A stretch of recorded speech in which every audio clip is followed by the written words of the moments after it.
Halo, welcome to Draw My Life. Namaku Putri dan ini kisahku. Ada 7 miliar orang di dunia. Artinya, ada 7 miliar cerita yang bisa dikisahkan. Tapi hari ini, aku akan ceritain satu kisah tentang seseorang yang tinggal di pinggiran Kepulauan Jawa. Tempat tinggalku sekarang ini, kota yang sangat indah ini dijuluki sebagai Kota Patriot. Yuk lanjut. Sekitar tahun 1999, Mama dan Papa mutusin untuk menikah. Ini Papa, namanya Herman, dan yang sebelah kiri Mama, namanya Lali. Mereka cerita kalau pertemuan pertama mereka di Masjid Atin, masjid yang terletak di Jakarta Timur. Papa saat itu anak yang jahil. Pas Mama lagi jalan, Papa ngejulirin kakinya, bikin Mama jatuh. Berawal dari berantem, berakhir di pelaminan. Sekitar tahun 2000, lahirlah aku. Mama dan Papa senang, sekaligus terheran sih. Hah, bukannya dia ke cowok ya? Nah, dari sinilah kenapa aku dinamain Putri.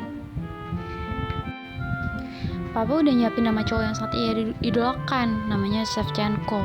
Kalau kalian tahu, dia itu seorang legendaris AC Milan pada saat itu. Namun ternyata akulah yang keluar. Karena aku bukan cowok, jadilah namaku diganti jadi Putri.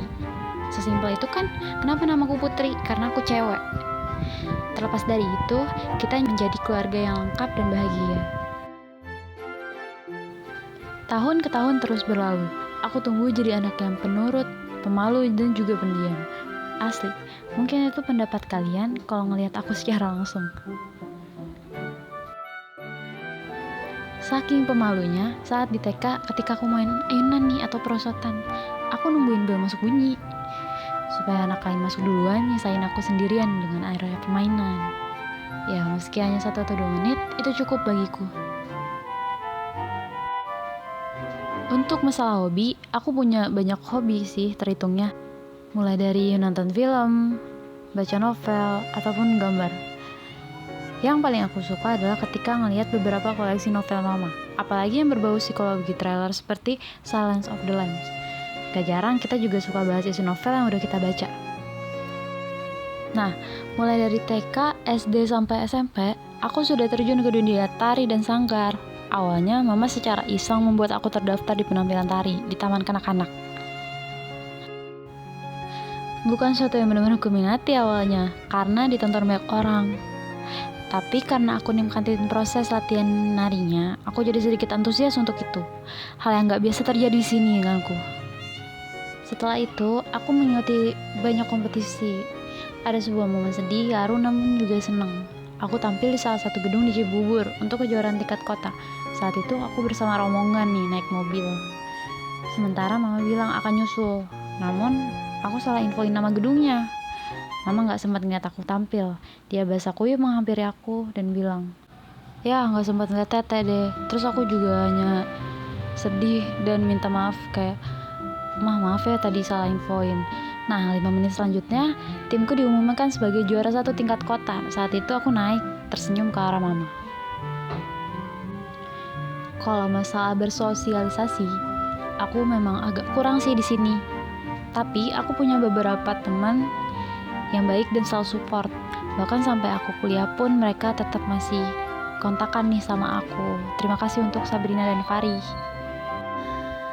Tahun 2015, saatnya aku masuk SMA. Saat-saat dimana aku mengeksplor diri di berbagai kegiatan. Aku gak akan ngelewatin kesempatan ini, serius.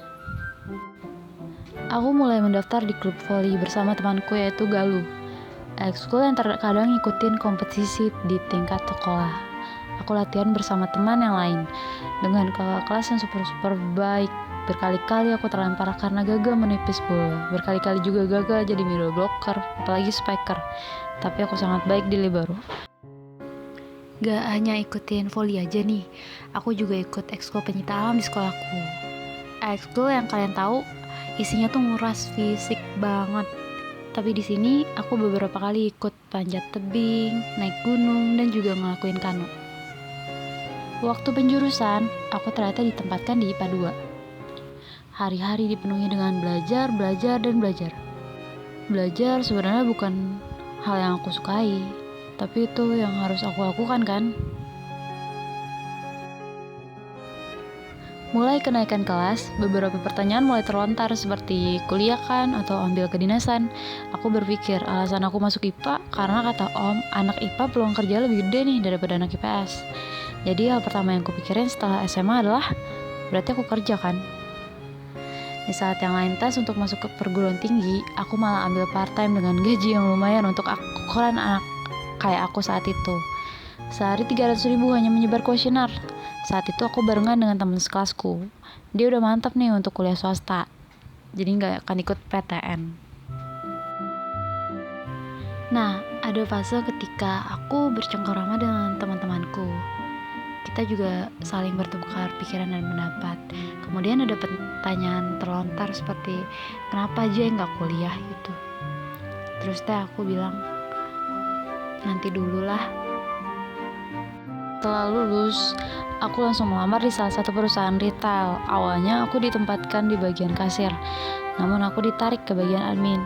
Itu pengalaman tetap pertamaku jadi karyawan. Ih, seneng deh. Sekarang aku udah berpenghasilan. Mama dan Bapak juga bangga karena aku langsung dapat pekerjaan. Di saat rasanya cukup waktu dan tabunganku untuk mendaftar kuliah, aku akhirnya daftar di salah satu kampus di daerah Bekasi, yaitu tempatku menempuh pendidikan sekarang, STMIK Mercusuar. Mungkin ini pencapaian terbesarku saat ini sih. Aku sangat berharap di kampus ini bisa mendapatkan ilmu yang sebanyak-banyaknya. Sekian drama live dariku, sampai jumpa.